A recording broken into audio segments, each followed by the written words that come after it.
John's gonna love this. And a little bit of this.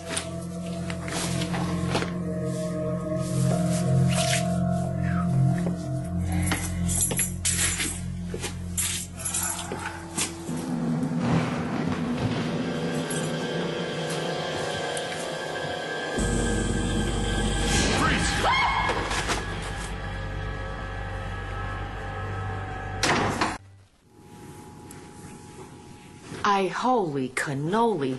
Scare a girl half to death, why don't you? I'm sorry, listen, I heard a noise. I thought someone had broken in. I swiped the pass key when Roxy wasn't looking. I didn't think she'd do me any favors, given that I'm stealing Natty's guy. Yeah, look, well, what are you doing here besides, making a mess? I was trying to get a jump on dinner. I thought I'd surprise you. I'm surprised. Yeah. But now I have to go out and get some new eggs. Well, believe it or not, I have eggs. Yes, you do. Yes, from last October. I will be right back. Wait, look, you didn't get my message. No. You gotta work. I'm having dinner with Marty Saybrook. More. There you go. It's perfect. Oh, early.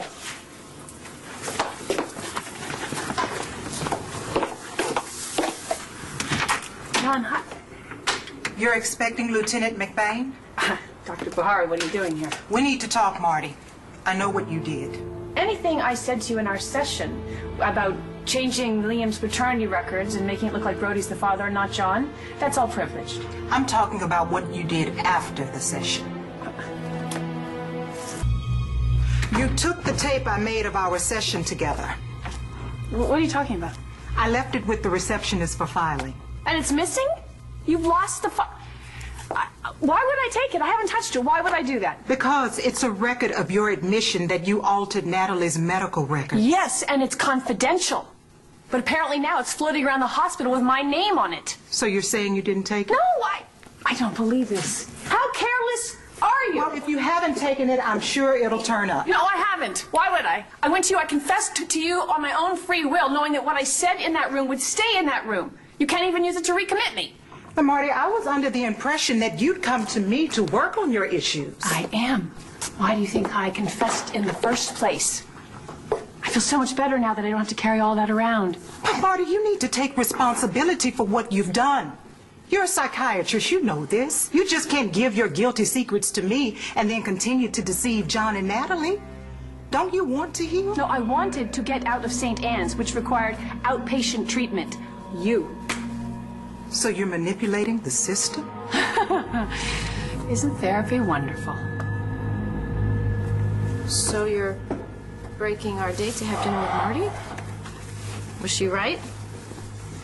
Just using me to hurt Natalie? Or now that Marty's getting out of the hospital, you're getting back with her? No, to all of it, and you should know that. Look, I was disturbed by what she said to you. So I went and talked to her shrink. Talked to Marty's shrink, really? Yeah. What'd you find out? There's something not right about Marty. I need to find out what it is before she hurts somebody. Remind me, never to sneak up on you again. Well, next time I make something, I'll use a recipe that doesn't call for eggs. Right. So this doctor, Marty's shrink, what exactly did she say? She's a doctor, so she's not really allowed to say anything, but I told her I wanted to talk about Marty, and I could see the alarms going off in her head. I reminded her that if she thought Marty was a threat to herself or anyone else, that she was legally bound to talk to me. Did you tell her that she threatened me? Yeah, she didn't think you had anything to worry about. It would seem that Marty's focus is really on Natalie and the baby. So, you're pursuing this because you're concerned about me and Natalie? Well, right now I'm concerned about everyone, Before she went into St. Anne's, Marty tried to kidnap Liam. I'm not really sure what she's capable of now. John, you can tell me. Come on. There's just something the doctor said before I left. She said that if I was concerned about Marty, then I should follow my instincts. It was like she was almost telling me to investigate this. Or that there's something there to find. Sorry I can't help you with your filing situation, but I do suggest that you fire your receptionist. I'll speak to her about your tape. There's a possibility it may have been mislabeled. I'll have my receptionist go through all the files from that week. I'm sure we'll find it. Good. See that you do. Now, if you don't mind. There's something else. I have a dinner guest coming. Perhaps he'd like to hear what I have to say.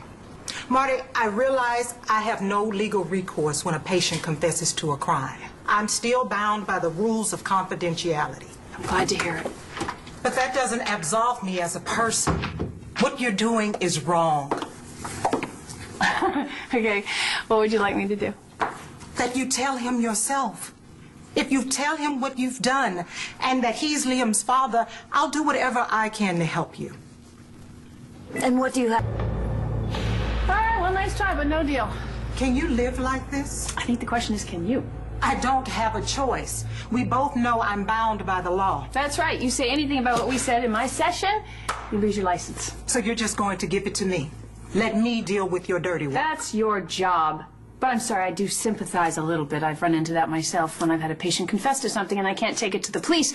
But that's why we get the big bucks here. We get to carry all that around. Marty, this isn't about me. You're a doctor. You can't behave this way. You have an obligation to do the right thing.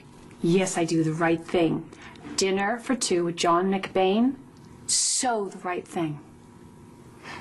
I still want to have a chance to talk to Marty when she's got her guard down. When she's lost in those baby blues of yours? No. Yeah, no, it's okay. I get it. I've been known to use my considerable powers of attraction to extract information now and then. It's okay. I'll bet. Yeah. Besides, I'm curious. And I don't want to be blindsided with another visit from Marty where she tells me the two of you are getting back together again. Not gonna happen, not ever. And I am not getting back together with Joey. Well, good, now that we have all that settled. Yes. What do you say we talk about your considerable powers of attraction? Okay. We can do this later. You have to go be a cop. Yeah? Hey. Can I make this up to you? Can I see you later? Definitely. Definitely. You know, there was something else that bothered me about Marty. It was about what she was saying about how it'd be as easy to break up you and me as it was to break up you and Natalie. Yeah, I got that too. She was talking about Liam's DNA test. Question is, why didn't she show it to me? Maybe she was waiting until it had maximum impact. Talk about being blindsided. Yeah, I know. If I had that evidence, things would be a lot different.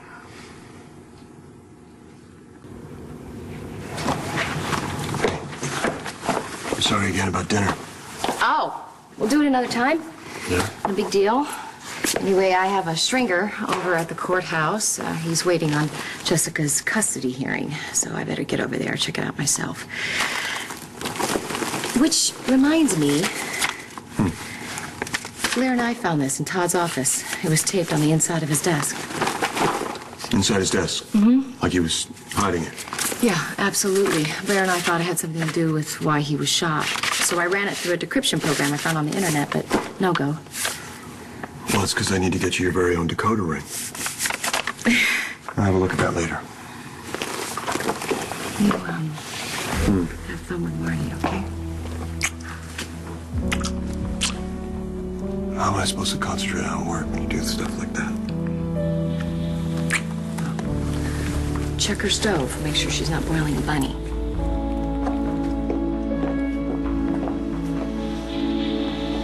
John broke things off with you a long time ago. I'm not delusional, Doctor. And how did he end it?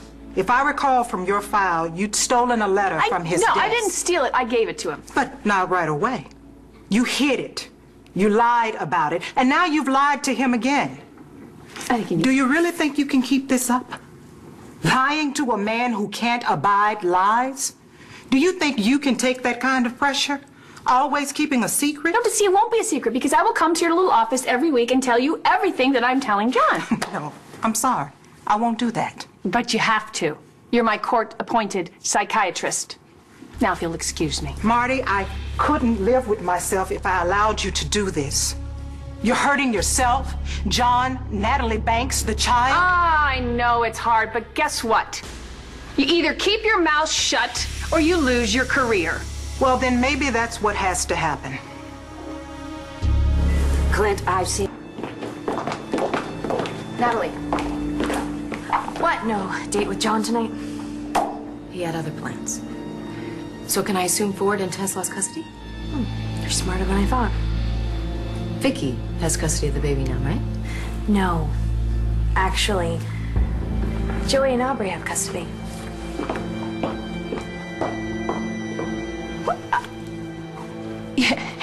You're willing to lose your license, your career, your livelihood to keep me away from a man who loves me. Marty.